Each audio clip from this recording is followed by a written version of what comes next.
Yes, yes. Anyone here? Ma'am. Yes, sir. Just look at the pictures. Thank you. Thank you, sir. Thank you. No, all online now. Sir, थोड़ा मान. Sir.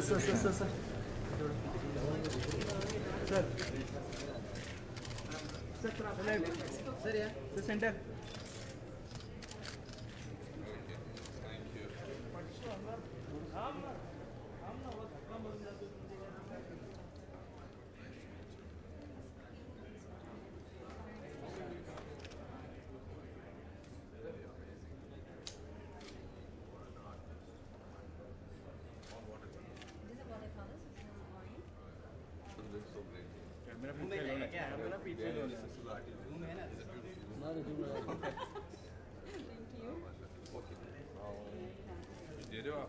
और दे दूंगा.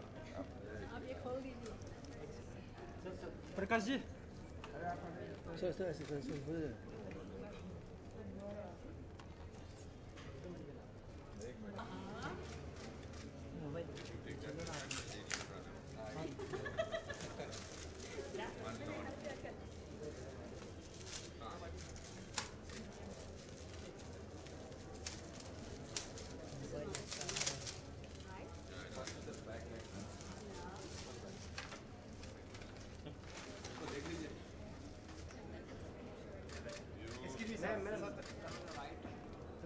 सामने देखना आपका. अनुप साहब के सामने. सर से यहाँ.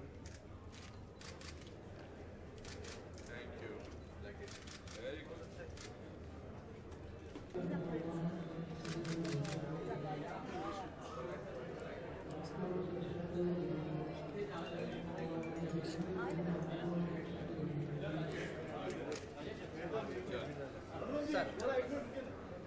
अरे ठाकुर कहाँ थे अभी तक?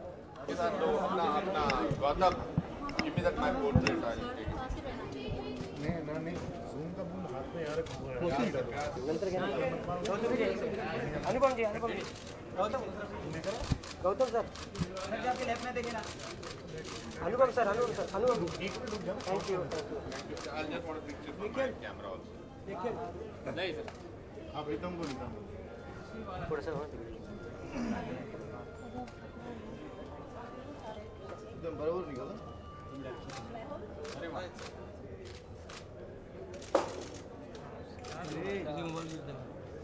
अभिषेक. मैडम ये.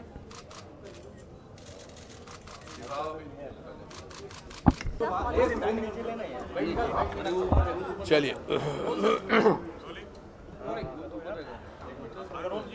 आर्ट एग्जीबिशन लगा है ये किस मतलब आपकी भी काफ़ी खूबसूरत अच्छी हुआ हंसते हुए किस अंदाज में आप आए? मुझे लगता है इस तरह का फेस्टिवल जो कि चौथे साल में है, आर्ट फेस्टिवल का है, ये बहुत ही नए कलाकारों के लिए और पुराने कलाकारों का जो एक यहाँ पर प्रदर्शनी होती है उनके काम की, उसमें बहुत सराहनीय है. बहुत कुछ सीखने को मिला है बतौर एज एन एक्टर. जो जॉन फर्नांडिस की मैंने जो किताब ये रिलीज़ की है आज इनके साथ, एंजेला जी के साथ, आई थिंक इनका काम देख के मुझे लगा कि कितना बढ़िया काम किया था. मेरे फेवरेट पेंटर थे, मतलब जिनके बारे में मैंने पढ़ा था वो थे वैन गॉग. उनकी एक किताब है लस्ट फॉर लाइफ. जब मैं स्ट्रगलिंग एक्टर था तो उस किताब को पढ़कर मुझे बहुत जोश मिलता था कि अगर इनके साथ ऐसा हो सकता है लाइफ में तो कुछ भी हो सकता है. और इस तरह के आयोजन, इस तरह का जो फेस्टिवल्स हैं, किसी भी देश की किसी भी point of view, political scenario के साथ उसका जो आर्टिस्टिक सिनारियो जो है, उसका जो कल्चरल सिनारियो है, उसका रिच होना बहुत ज़रूरी है. और आज ये देखकर मुझे ऐसा लग रहा है कि हमारा देश कला के माध्यम से लेकर और भी कितना पनप रहा है और भी कितने नए तरीके से आगे बढ़ रहा है और बहुत ही ऑर्गेनाइज तरीके से ये एग्जीबिशन है. तो बस मैं खुश हूँ इस बात से. और जो मेरा इन्होंने पोर्ट्रेट इन्होंने इनको मैं बहुत सालों से जानता हूँ. बोलिए.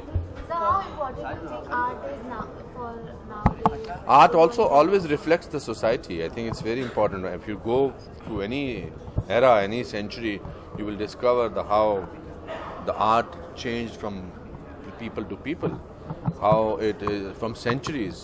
And if there is human beings के नामो निशान मिट जाते हैं, मगर if you have to go through that era और पता करना हो कि उस एरा में क्या हो रहा है, तो वहाँ की पॉटरी, वहाँ का आर्ट, वहाँ की पेंटिंग, वहाँ के इस तरह की चीज़ों को, वेशभूषा, उसके बारे में जो एग्जीबिशन है उसके बारे में देख के आपको उधर की संस्कृति का पता चलता है। अगर कभी आपको पेंटिंग बनानी हो तो किसकी पेंटिंग बनाएंगे और क्यों? मेरी पेंटिंग कभी बनी नहीं सकती, मैं एक सीधी लाइन तक नहीं खींच सकता, इसलिए मेरे मन में पेंटर्स को देख के बहुत एक अच्छा भाव जागता है। बट एज एन एक्टर हमारे ड्रामा स्कूल में पेंटिंग्स को दिखाकर या पोर्ट्रेट्स को दिखाकर हमसे एक्टिंग कराई जाती थी। वो इमोशन क्या है, वो भाव क्या है, चाहे वो श्रृंगार रस है, चाहे वो हास्य रस है, चाहे वो शांत रस है, हाँ, वो सब रसों को किसी ना किसी पेंटिंग में दिखाया जाता था और हमसे कहा जाता था इस पर विचार विमर्श करो। अब मेरे में ये हुनर नहीं है, मैं इस बारे में क्या बात करूँ। ये जो पेंटिंग थी अभी जो बनाई हुई आपकी, वो भाव क्या है? वो भाव उल्लास का भाव है, खुशी का भाव है।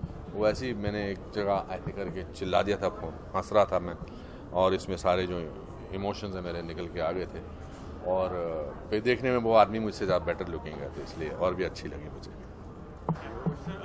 मोदी जी ने कहा था कि कश्मीर में जो शूटिंग्स का दौर फिर से पहले जैसा हो, उसके लिए कलाकारों को, प्रोड्यूसर्स को या बॉलीवुड को आगे आना चाहिए। पहली बात तो मैं अभी कल ही आया हूँ मैं कश्मीर से, मैं 2 दिन वहाँ रहा था, हालात बिल्कुल बदल गए हैं वहाँ पर, और 70% जो वहाँ पर वोटिंग हुई है वो एक बहुत ही अच्छा रास्ता है जो हमें दिखाई दिया है।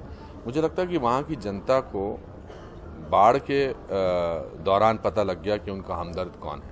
अनफॉर्चुनेटली जितने भी वहाँ के नुमाइंदे, जितने भी उनके वहाँ पे पॉलिटिशियंस थे, मिनिस्टर्स थे, बाकी लोग थे, आधे से ज़्यादा वहाँ से भाग गए थे, और वहाँ के लोगों को एहसास हुआ कि जो हमारे अपने नहीं हुए, जो बाढ़ में अपने हुए, वो बाद में अपने क्या होंगे। तो उस मौके पर मोदी जी का कश्मीर को डेवलपमेंट के एरिया में ले जाना, इंफ्रास्ट्रक्चर के उस पर ले जाना, I think there is great hope for Kashmir now. Sir, cinema is also said to be artistic, so and you have been part of one of the great movies that is completing 1000 weeks. So, any memory? I have great memories of Dilwale Dulhaniya Le Jayenge. It's completing its 1000 weeks, which is a record in itself, which is phenomenal. And that film, when I was shooting for, I always knew that this will be a landmark, but never thought that it will reach this stage. But as I say in my life, कि life में कुछ भी हो सकता है। Okay, दोस्तों।